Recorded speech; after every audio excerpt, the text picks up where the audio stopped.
প্রতিদিনের রান্নাগুলোই আমি আপনাদের সাথে শেয়ার করি। আমার রান্নাগুলো যদি আপনাদের ভালো লাগে আমার পেজটা ফলো দিবেন, তবে এরকম মজার মজার রান্না সবসময় আমার পেজে দেখতে পারবেন। আপনারা আমার সাথেই থাকবেন। আসসালামু আলাইকুম, সবাই কেমন আছেন? আজকে একদম সাধারণ দুইটা রেসিপি রান্না করব, তবে অনেক মজা এই খাবারগুলো।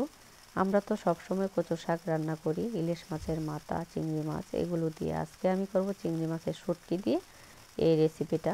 অনেক মজার একটা রেসিপি, আপনারাও বাসায় এভাবে রান্না করে খেয়ে দেখবেন। আসলে এগুলো হচ্ছে যে একঘেয়েমি খাবার খেতে খেতে যখন ভালো লাগে না, তখন হচ্ছে রুচির পরিবর্তনের জন্য এই আইটেমগুলো কিন্তু খুবই মজা। এখানে প্রথমেই আমি কচু শাকটা ছোটো ছোটো করে কেটে একটু সিদ্ধ করে নিয়েছি। যেহেতু আমি এগুলো বাজার থেকে কিনে এনেছি, জানি না গলায় ধরবে কিনা, সেজন্য হালকা করে একটু সিদ্ধ করে তারপর আমি চিংড়ি মাছের শুটকিটা ভালো করে দিয়ে এটার মধ্যে পরিমাণ মতো মশলা, হলুদের গুঁড়া, ধনিয়ার গুঁড়া, লাল মরিচের গুঁড়া, পরিমাণ মতো লবণ দিয়ে আমি 3-4 মিনিটের মতো শুটকিটা ভালো করে কষিয়ে নিয়েছি। সাথে পেঁয়াজ আর রসুন দিয়েছি। পেঁয়াজ রসুনটা না দিলে তো শুটকির যে ঘ্রাণ সেটা হবে না। এরপর আমি কচু শাকটা দিয়ে 2-3 মিনিটের মতো কষিয়ে অল্প করে একটু ঝোল দিয়েছি। রান্নাটা কিন্তু প্রায় শেষের দিকে, খুবই সুন্দর হয়েছে। দেখুন, দেখতে অনেক সুন্দর, খেতেও কিন্তু অনেক মজা হয়েছিল। কি যে সুন্দর একটা ঘ্রাণ বের হয়েছে। নামানোর আগে কয়েকটা কাঁচামরিচ দিয়ে তারপর চুলা অফ করে দিয়েছি। আরেক পাশে রান্না বসিয়ে দিয়েছি ছোটো মাছ।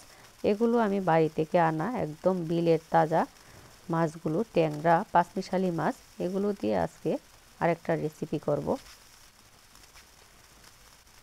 ঝিঙ্গা দিয়ে ছোটো মাছের চচ্চড়ি করব। একদম চচ্চড়িও হবে না, আবার একদম ঝোলও হবে না। ঝিঙ্গা তো একদম পানি জাতীয় একটা সবজি, এটার মধ্যে কিন্তু এত ঝোল দিতে হয় না। মাছটা কষিয়ে তারপর ঝিঙ্গাটাও দিয়ে দিয়েছিলাম উপরে। এখন অল্প করে একটু ঝোল দিয়ে দিব, যাতে ঝিঙ্গাটা ভালোভাবে সিদ্ধ হয়ে যায়। ঝিঙ্গা থেকেও কিন্তু অনেকটা পানি বের হয়। ঝিঙ্গার তরকারিতে সব সময় ঝোল কম দিতে হয়, কারণ না হয় ঝিঙ্গা আর খুঁজেই পাওয়া যায় না, শুধু ঝোলেই দেখা যায়। এখন আমি 4-5 মিনিটের মতো রান্না করব।